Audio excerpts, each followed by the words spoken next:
दोस्तों, आज हम बात करेंगे उन बच्चों के लिए जिन्होंने अपने 12th क्लास में फिज़िक्स, केमिस्ट्री, बायोलॉजी का ऑप्शन लिया है, जिनके सब्जेक्ट्स मेडिकल लाइन जिसको कहते हैं जनरली, या जो बच्चे मेडिकल में जाना चाहते हैं। हम सभी जानते हैं कि जिन लोगों को डॉक्टर बनने की चाहत होती है वो फिज़िक्स, केमिस्ट्री और बायोलॉजी से अपना एक ऑप्शन सब्जेक्ट्स लेके चलते हैं जनरली, और उसके बाद नीट की प्रिपरेशन करते हैं और नीट के स्कोर के बेसिस पर आपको एमबीबीएस में एडमिशन मिलता है। तो बहुत अच्छा है उन बच्चों के लिए जो नीट का जिन्होंने एग्ज़ाम दिया है, रिज़ल्ट आने वाला है उनका, और वो एमबीबीएस में अपना एडमिशन या अपनी सीट लेना चाहते हैं। उनके लिए बहुत मुबारकबाद, उनके लिए बेस्ट विशेस कि जब आपका रिज़ल्ट आए तो आप अच्छे से अच्छे कॉलेज में, मेडिकल कॉलेज में आपको सीट मिले। लेकिन आज ख़ास तौर से हम बात करेंगे एमबीबीएस नहीं तो क्या। अगर आप एमबीबीएस की सीट आप नहीं ले पाते हैं, सिक्योर नहीं कर पाते, तब आपके पास क्या क्या ऑप्शंस होते हैं।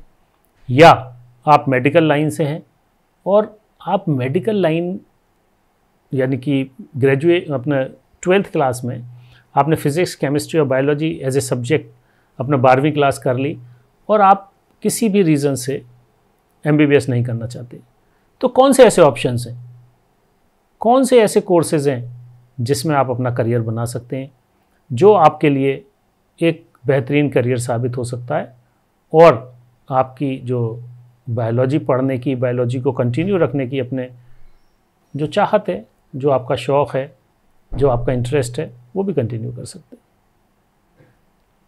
जैसा कि मैंने कहा कि एमबीबीएस बिल्कुल आप सभी जानते हैं कि नीट के एग्ज़ाम, नीट के स्कोर के बेसिस पे काउंसलिंग होती है।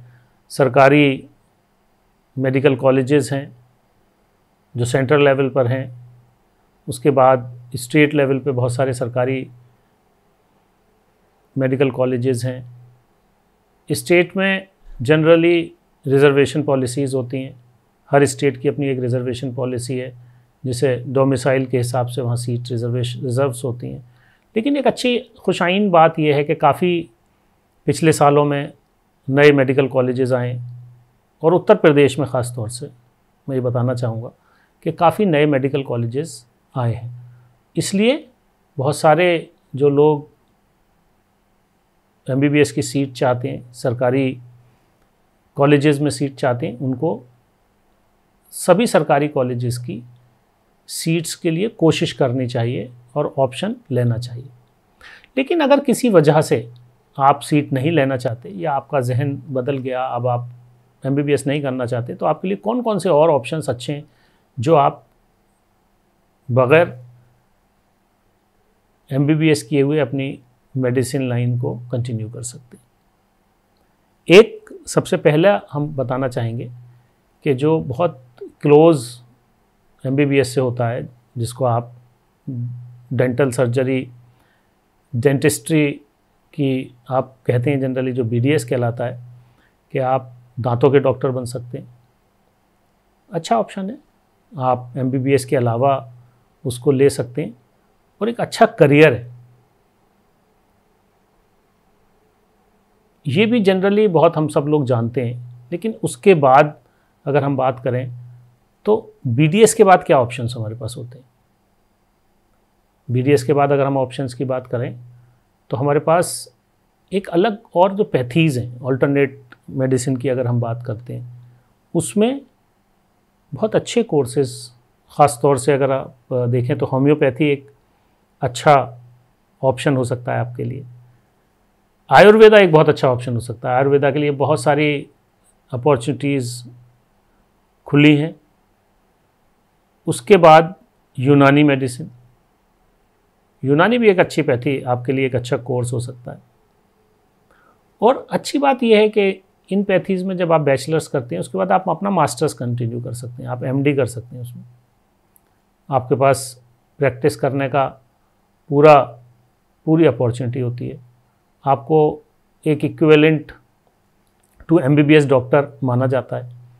जितनी भी गवर्नमेंट के प्राइमरी हेल्थ सेंटर्स होते हैं वहाँ पर, या जो भी डिस्पेंसरीज़ होती हैं वहाँ पर आपको वही स्केल मिलता है, जो MBBS को स्केल मिलता है। तो इस तरह के आपके पास ऑप्शंस होते हैं, तो आप दूसरी पैथीज़ में भी अपना करियर कंटिन्यू कर सकते हैं। बात आती है कि किस तरह से हम इसमें करें। तो नीट का आपने एग्ज़ाम दिया है, तो नीट के स्कोर के बेसिस पे बहुत सारे ऐसे इदारे हैं, बहुत सारे ऐसे इंस्टीट्यूशंस हैं, सरकारी इंस्टीट्यूशंस भी हैं, प्राइवेट अच्छे इंस्टीट्यूशंस भी हैं, वो जो आपको एडमिशन देते हैं। तो नीट आपका बेसिक होता है। नीट बेस होने के बाद आप इस तरह के और कोर्सेज़ को ऑप्ट कर सकते हैं। उसके बाद हम बात करते हैं नर्सिंग की। नर्सिंग एक अपने आप में बहुत कंप्लीट प्रोफेशन है, जिसकी एक हाई डिमांड है। तो जो बच्चे या जो बच्चियाँ नर्सिंग में जाना चाहते हैं, उनके लिए शुरुआत हो जाती है diploma in general nursing and midwifery से। उसके बाद BSc नर्सिंग, आप MSc नर्सिंग कर सकते हैं, PhD अपनी कर सकते हैं। और बहुत लोगों को शायद ये गलत फहमी होती है, मैं इसलिए ये बात कहना चाहता हूँ कि हम ज़्यादा ये सोचते हैं कि नर्सिंग का एक जो प्रोफेशन है बहुत ही नोबल प्रोफेशन है और काफ़ी डिमांडेड प्रोफेशन है। और जो लोग एकेडमिक्स में आना चाहते हैं उनके लिए ये है कि वो MSc नर्सिंग करें और PhD करें और अपने आप को एकेडमिया में ले आएँ या एकेडमिक प्रोफेशन में ले आएँ, वो भी एक बहुत अच्छा ऑप्शन होता है। हम उसके बाद बात करते हैं कि फार्मेसी, हम सब जानते हैं कि फार्मेसी आप करके आप अपना 3-4 स्टेजेस में डिफरेंट तरह के करियर्स रहते हैं। तो B फार्मेसी भी आपके पास एक अच्छा ऑप्शन होता है। उसके बाद आप M.Pharma कर सकते हैं, आप PhD कर सकते हैं, M.Pharma करके आप रिसर्च में जा सकते हैं। काफ़ी डिमांड मास्टर्स की है फार्मेसी की ख़ास तौर से, और काफ़ी अपॉर्चुनिटीज़ हैं। जिस तरह से हेल्थ केयर डेवलप हो रहा है ग्लोबली, हिंदुस्तान में भी, और हिंदुस्तान में ख़ास तौर से बहुत स्कोप है, मुझे लगता है B Pharma भी एक अच्छा आपके लिए ऑप्शन हो सकता है। इवन बहुत सारे बच्चे जो जल्दी अपना किसी फार्मेसी में प्रैक्टिस करना चाहते हैं, कोई अपना एंटरप्राइज शुरू करना चाहते हैं, अपनी कोई मेडिकल स्टोर की चेन बनाना चाहते हैं, या मेडिकल स्टोर या केमिस्ट शॉप खोलना चाहते हैं, आपके लिए डिप्लोमा इन फार्मेसी भी एक अच्छा ऑप्शन हो सकता है। डिप्लोमा फार्मेसी सिर्फ 2 साल में होता है। 12वीं के बाद अगर आप डिप्लोमा फार्मेसी करना चाहते हैं तो आपको 2 साल में आप वो कोर्स ख़त्म करके आप अपना कोई भी जॉब या कोई अपना पर्सनल बिजनेस, अपना प्रोफेशन शुरू कर सकते हैं। तो ये बड़े अच्छे ऑप्शंस होते हैं जब हम बायोलॉजी पढ़ के आते हैं। उसके बाद हम बात करते हैं कुछ उन प्रोग्राम्स की जो ख़ास तौर से जो हाई डिमांड है अदर देन MBBS, जैसे फिजियोथेरेपी। बैचलर्स ऑफ फिजियोथेरेपी एक अपने आप में कंप्लीट प्रोफेशन होता है, और जिस तरह से अभी हिंदुस्तान में और ग्लोबली लाइफस्टाइल चेंजेस आए हैं, काफ़ी डिमांड फिजियोथेरेपिस्ट की बढ़ी है। और ख़ास तौर से काफ़ी इसका स्कोप छोटे शहरों तक में पहुंचा है और बड़ी उसकी डिमांड है। तो आप जॉब में भी जा सकते हैं, फिजियोथेरेपी के बाद आप अपना क्लिनिक भी सेटअप कर सकते हैं। तो बड़े ऑप्शंस हैं। उसके बाद हम बात करते हैं फिजियोथेरेपी के बाद आपके पास मास्टर्स ऑफ दिस फिजियोथेरेपी होता है, आप PhD भी कर सकते हैं और एकेडमिया में भी जा सकते हैं। Same as with occupational therapy also. अब हम बात करते हैं ऑप्टोमेट्री की। ऑप्टोमेट्री जनरली बहुत कम लोग इसको समझते हैं, और क्योंकि बहुत पॉपुलर नहीं है, तो बैचलर्स ऑफ ऑप्टोमेट्री फिर वही मैं कहूँगा कि 4 साल का कोर्स होता है और बहुत डिमांड है। इतनी हाई डिमांड है कि ऑप्टोमेट्रिस्ट मिलते नहीं अच्छे। और जिस तरह से आप देख रहे हैं आजकल आँखों का इस्तेमाल बहुत ज़्यादा हो गया है, हम मोबाइल पर हर वक्त होते हैं, इसलिए अच्छे चश्मों की ज़रूरत होती है। टेक्नोलॉजी चाहिए, बहुत एडवांसमेंट है ख़ास तौर से चश्मों को लेके, लोग पैसा खर्च करने लगे हैं, इसलिए महंगे चश्मे भी अवेलेबल हैं। फिर आप ये देखते हैं बहुत सारी ऐसी ऑर्गेनाइजेशंस हैं जिन्होंने ऑनलाइन चश्मे की, और बहुत कहते हैं ना इसका नंबर बहुत बढ़ गया है, इसलिए नंबर ऑफ़ ऑप्टोमेट्रिस्ट और ख़ास तौर से जो बैचलर्स ऑफ ऑप्टोमेट्री करते हैं उनकी डिमांड बहुत हाई। क्यों? क्योंकि काफ़ी कम इंस्टीट्यूट्स हैं जो बैचलर्स ऑफ ऑप्टोमेट्री ऑफ़र करते हैं, इसलिए बहुत अच्छा एक कह सकते हैं कि एक बहुत अच्छा प्रोफेशन है। और इसके बाद अगर हम बात करें तो बहुत सारी BSCs हैं। देखिए एलाइड हेल्थ साइंसेज में आपके पास वो BSc होती है जैसे medical laboratory technology, emergency medical technology, dialysis technology, ये बीएससी करने के बाद आप प्रोफेशन में जा सकते हैं, जैसे पैथोलॉजी का प्रोफेशन होता है या रेडियोलॉजी का प्रोफेशन होता है, या इसके अलावा आपका इमरजेंसी मेडिकल टेक्नोलॉजी में एक बहुत अच्छा कहते हैं एक बड़ा स्कोप है, मेडिकल रिकॉर्ड्स में बीएससी होती है। इस तरह के कोर्सेज़ हैं, इसमें डिप्लोमास भी होते हैं जो 2 साल के होते हैं, उनको भी ऑप्ट कर सकते हैं। तो ये एक अच्छा प्रोफेशन, किसी वजह से आपके मार्क्स अच्छे नहीं आए, किसी वजह से आप डॉक्टर में नहीं जाना चाहते, आप पैरामेडिक्स या एलाइड जितने भी मेडिकल सर्विसेज होती हैं उसमें रहना चाहते हैं, तो आजकल बहुत उसका स्कोप, तो आपका वो भी ऑप्शन है करने का। हम अगर बात करते हैं हॉस्पिटल मैनेजमेंट भी एक अच्छा ऑप्शन हो सकता है, जिसमें आपके पास अगर पीसीबी नहीं भी है और आप मेडिकल लाइन में जाना चाहते हैं तो आप बीबीए हॉस्पिटल मैनेजमेंट कर सकते हैं, एमबीए हॉस्पिटल मैनेजमेंट कर सकते हैं, PG diploma in hospital management कर सकते हैं। और काफ़ी डिमांड आजकल जिस तरह से आप देख रहे हैं, बड़े बड़े अस्पताल हिंदुस्तान में बन रहे हैं और काफ़ी जॉब प्रॉस्पेक्ट्स अच्छे हैं, उसके अलावा ग्रोथ बहुत अच्छी है। और एक आजकल देखें तो एक काफ़ी एक बड़ा कह सकते हैं करियर ऑप्शन का और स्कोप है इसका भी। इसके अलावा अगर हम रिसर्च में जाना चाहते हैं तो हमारे पास बहुत अच्छा ऑप्शन होता है बायोलॉजी के बाद बायोटेक्नोलॉजी। आप बीएससी अपना ज़ूलॉजी, बॉटनी में कंटिन्यू कर सकते हैं, इसके अलावा लेकिन बायोटेक्नोलॉजी में भी बीएससी कर सकते हैं आप बीएससी कर सकते हैं बायो साइंसेज में भी, बायोकेमिस्ट्री में भी। ये ऑप्शंस भी बहुत अच्छे हैं क्योंकि ये भी हाई डिमांड प्रोग्राम्स हैं। उसके बाद आप एमएससी बायोटेक्नोलॉजी कर सकते हैं, आप एमएससी बायोकेमिस्ट्री कर सकते हैं, बायो साइंसेज कर सकते हैं और रिसर्च में अपना करियर बना सकते हैं। और अगर रिसर्च में करियर के साथ साथ आप एकेडमिक्स में भी अपना करियर बना सकते हैं। काफ़ी डिमांड जिसको कहते हैं हाई डिमांडेड प्रोफेशंस हैं ये। इसके अलावा मैं बताऊं एक बहुत अच्छी बात कि जो लोग पीसीबी करते हैं तो बहुत बार ऐसा होता है कि उनको किसी वजह से वो सोचते हैं हमें बीटेक करना है या हमें टेक्नोलॉजी में जाना है, तो बीटेक आप बायोटेक्नोलॉजी से भी कर सकते हैं, बीटेक आप बायोमेडिकल इंजीनियरिंग में भी कर सकते हैं। तो ये अभी अगर आप देखें तो काफ़ी इंटरडिसिप्लिनरी अप्रोच है। ये बात मैंने आपको बताई इस पर्सपेक्टिव में कि आपके पास मेडिकल लाइन से 12th करने के बाद या पीसीबी यानी कि फिजिक्स केमिस्ट्री और बायोलॉजी का आपका कॉम्बिनेशन है और आपने 12th किए और आप अपने आप को एमबीबीएस की तरफ नहीं ले जाना चाहते, अदर देन एमबीबीएस कोर्सेज करना चाहते हैं, तो काफ़ी बड़ा स्कोप है। सिर्फ एमबीबीएस या बीडीएस ही आपके लिए ऑप्शन नहीं है, आपके पास बहुत सारे ऑप्शन होते हैं। और बहुत बार हमें ऐसा लगता है कि शायद इस ऑप्शन में हमें बहुत ज़्यादा फ़ायदा नहीं होगा जितना हम एमबीबीएस करके कर सकते हैं। ऐसा मुझे लगता है कि बिल्कुल नहीं है। आपको अगर मेडिसिन में रहने का शौक़ है, आप मेडिकल फील्ड में रहना चाहते हैं, तो आपको अपनी बीएससी या अपना अदर कोई भी जो पैरामेडिकल कोर्स है या एलाइड हेल्थ से रिलेटेड कोर्स है उसको कंटिन्यू करना चाहिए। नॉर्थ इंडिया में अगर हम बात करें, दिल्ली में ख़ास तौर से, तो दिल्ली में काफ़ी ऑप्शंस आपके पास होते हैं। मेडिकल कॉलेजेस को मुझे लगता है एम्स को जैसे सब जानते हैं, मौलाना आज़ाद मेडिकल कॉलेज को सब जानते हैं, सफदरजंग हॉस्पिटल में भी जो वर्धमान महावीर जैन मेडिकल कॉलेज है उसको हम सब बहुत लोग जानते हैं। इसके अलावा काफ़ी मेडिकल कॉलेजेस ऐसे हैं जो जैसे हमदर्द का मेडिकल कॉलेज है उसको हम जानते हैं, आईपी यूनिवर्सिटी का मेडिकल कॉलेज है उसको हम जानते हैं।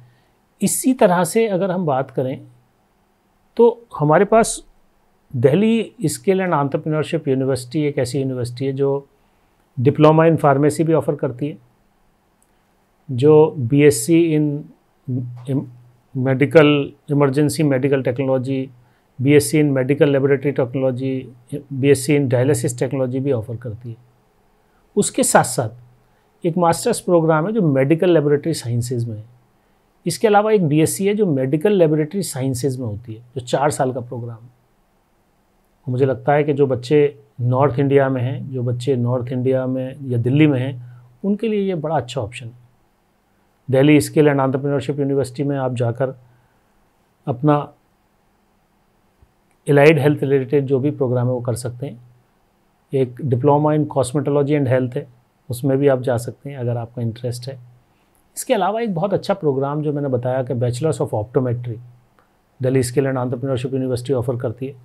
इसके अलावा काफ़ी आई इंस्टीट्यूट्स हैं दिल्ली में जो बैचलर्स ऑफ ऑप्टोमेट्री ऑफ़र करते हैं, आप वहाँ भी अप्लाई कर सकते हैं।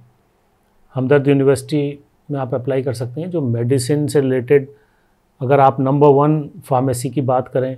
इसके अलावा Delhi institute of pharmaceutical research university है, डिप्सैरू के नाम से जिसे जानते हैं, उसमें भी मेडिकल फार्मेसी से रिलेटेड जो भी bachelors of pharmacy, masters of pharmacy, इसी तरह से हमदर्द यूनिवर्सिटी में बीएससी की जगह के साथ साथ ये आपकी बीएससी बायोटेक्नोलॉजी, आपका bachelors of physiotherapy, bachelors of pharmacy, same as with Jamia Millia also. Jamia Millia एक दिल्ली में यूनिवर्सिटी है जो सेंट्रल यूनिवर्सिटी है, और जो बच्चे भी BSc in medical laboratory technology या बीएससी इन इलेक्ट्रोफिजियोलॉजी में एक बीएससी होती है, वो आप करना चाहते हैं, आप ऑप्ट कर सकते हैं, आप अप्लाई कर सकते हैं। फिजियोथेरेपी के लिए आप अप्लाई कर सकते हैं, बैचलर्स ऑफ अगेन बीडीएस के लिए आप अप्लाई कर सकते हैं, ऑक्यूपेशनल थेरेपी के लिए आप अप्लाई कर सकते हैं, बीएससी इन बायोटेक्नोलॉजी के लिए अप्लाई कर सकते हैं। ये वो कोर्सेज़ हैं जिन कोर्सेज़ को आप, अगर एमबीबीएस आप नहीं करना चाहते तो आपके लिए एक बहुत अच्छा कहते हैं करियर आपका इंतज़ार कर रहा है। अगर हम बात करते हैं नर्सिंग की भी, तो हमदर्द यूनिवर्सिटी में नर्सिंग डिप्लोमा इन जीएनएम जिसको कहते हैं, उसके अलावा बीएससी नर्सिंग, इसके अलावा हमारे पास और बहुत सारे कॉलेजेस हैं जो दिल्ली में, या मैंने जैसे बताया अभी आपको, काफ़ी मेडिकल कॉलेजेस जो यूपी में शुरू हुए हैं, इसके अलावा हरियाणा में शुरू हुए हैं, काफ़ी दिल्ली से लगे हुए बहुत सारे मेडिकल कॉलेजेस हैं जिसमें आप अपनी किस्मत आजमा सकते हैं अप्लाई करके, और बहुत अच्छी वहाँ की एक पढ़ाई के तौर पे अगर हम बात करें। अब मैं बात करूँगा एक बीबीए इन हॉस्पिटल मैनेजमेंट की ख़ास तौर से, कि अगर आपका इंटरेस्ट मेडिकल लाइन में ही है लेकिन आप चाहते हैं कि मैं मैनेजमेंट के साथ काम करूं और मैनेजमेंट की लाइन में रहूं, तो बीबीए हॉस्पिटल मैनेजमेंट भी एक अच्छा ऑप्शन आपके लिए हो सकता है। और आपने अगर कोई बीएससी की हुई है बॉटनी, ज़ूलॉजी, या इवन जनरल बीएससी भी की हुई है, तब भी आप अपना एमबीए हॉस्पिटल मैनेजमेंट में कर सकते हैं। काफ़ी एमबीएज़ हैं जो हॉस्पिटल मैनेजमेंट के अलावा, जैसे फार्मास्यूटिकल मैनेजमेंट में एमबीए होता है, MBA in health care management भी होता है, हेल्थ मैनेजमेंट भी होता है। इस तरह के एमबीएज़ भी हैं जो आपको हेल्प करेंगे मेडिकल लाइन में कंटिन्यू करने की।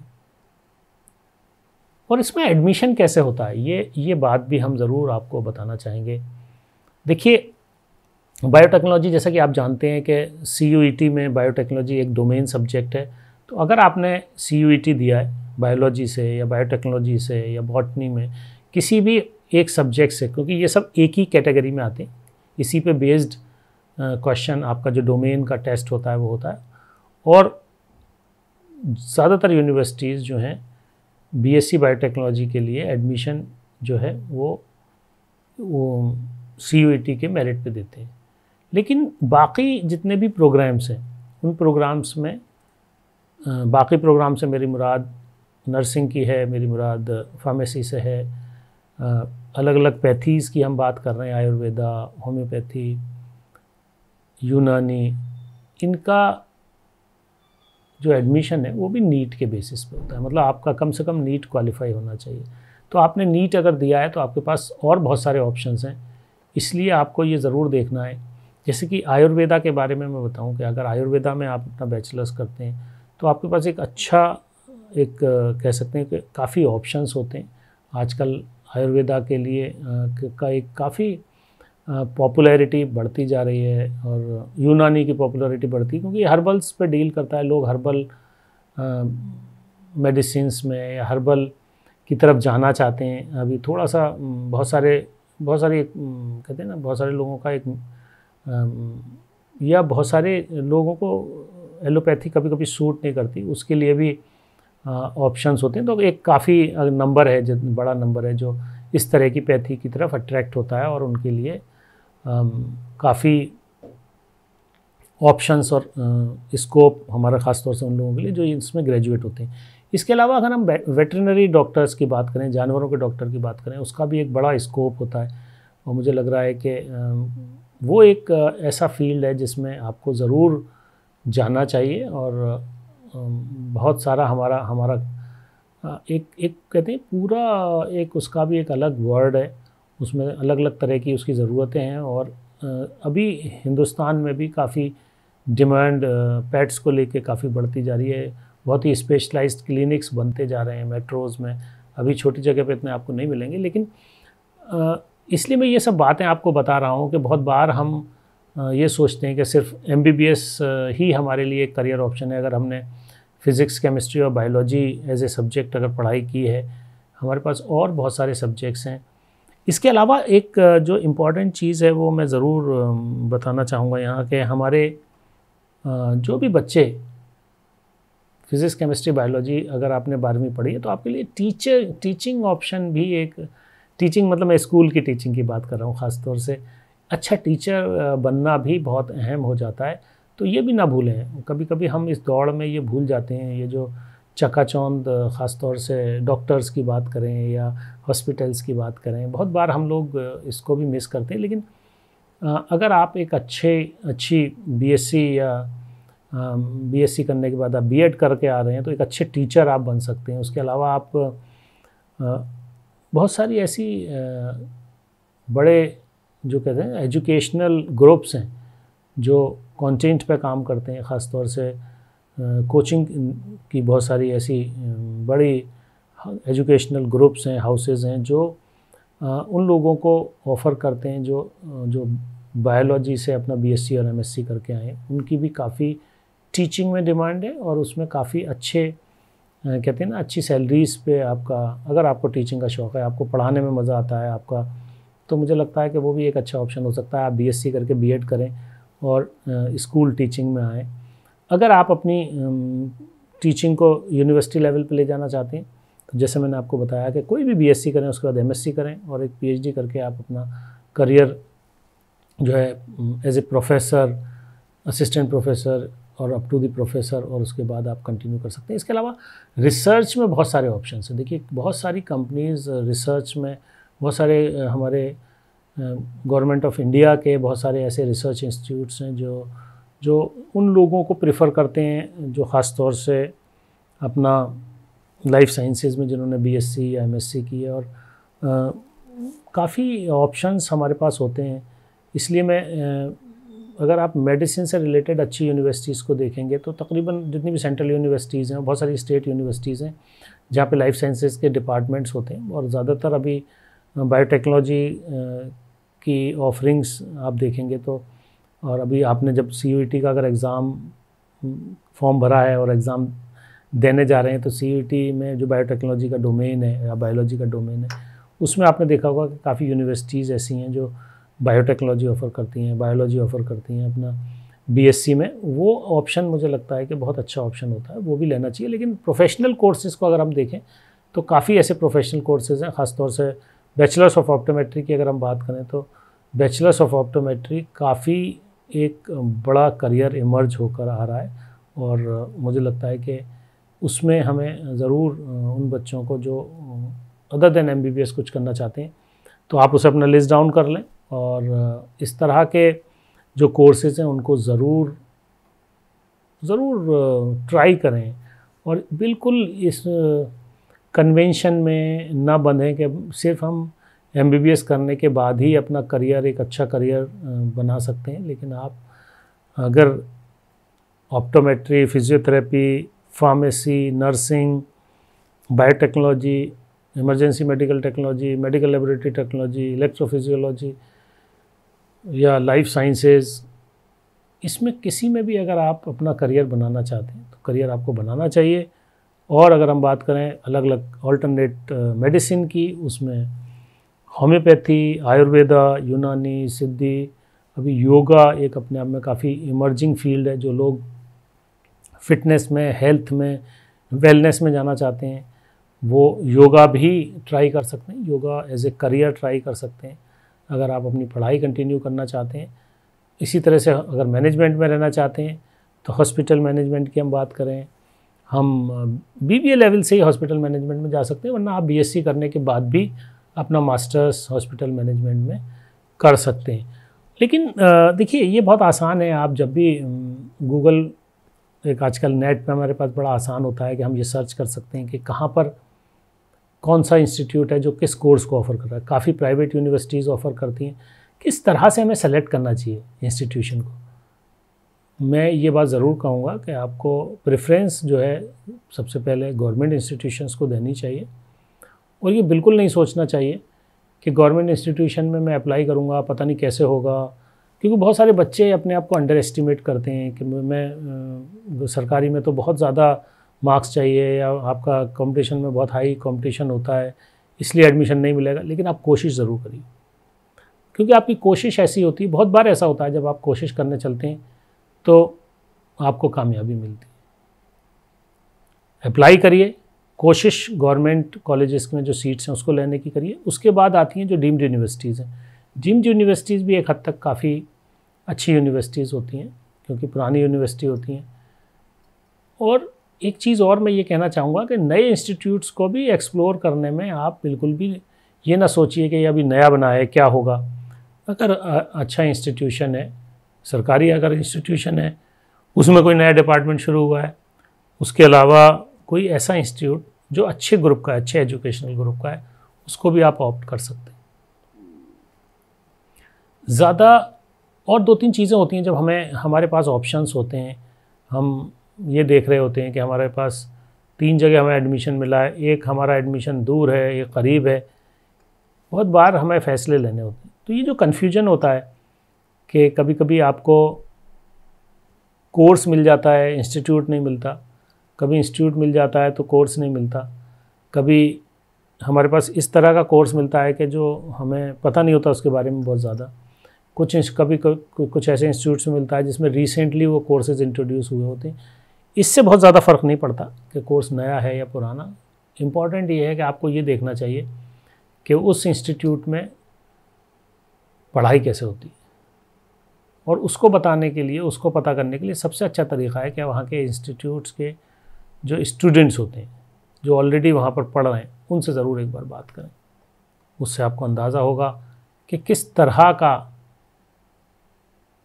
इंस्टीट्यूट है, किस तरह की वहाँ पर चैलेंजेस हैं, और किस तरह का वहाँ पर क्राउड है। क्राउड का मतलब जो आपके जिनके साथ आप पढ़ेंगे, यानी कि आपके सीनियर्स होंगे, आपके जूनियर्स होंगे, आपके पीयर्स होंगे अदर कोर्सेज़ के, ये भी बहुत मैटर करता है।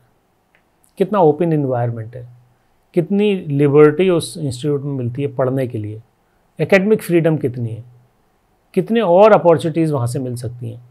और वो अगर किसी यूनिवर्सिटी का हिस्सा है तो और अच्छी बात है, क्योंकि स्टैंड एलोन इंस्टीट्यूट में आपको वो एक्सपोजर शायद इतना नहीं मिलता। अगर आप किसी यूनिवर्सिटी में जाते हैं तो वहाँ पर आपके पास और बहुत सारे डिपार्टमेंट होते हैं, तो इंस्टीट्यूट में और डिपार्टमेंट्स होना चाहिए।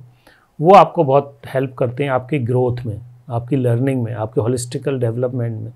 इसका ज़रूर ख्याल रखें।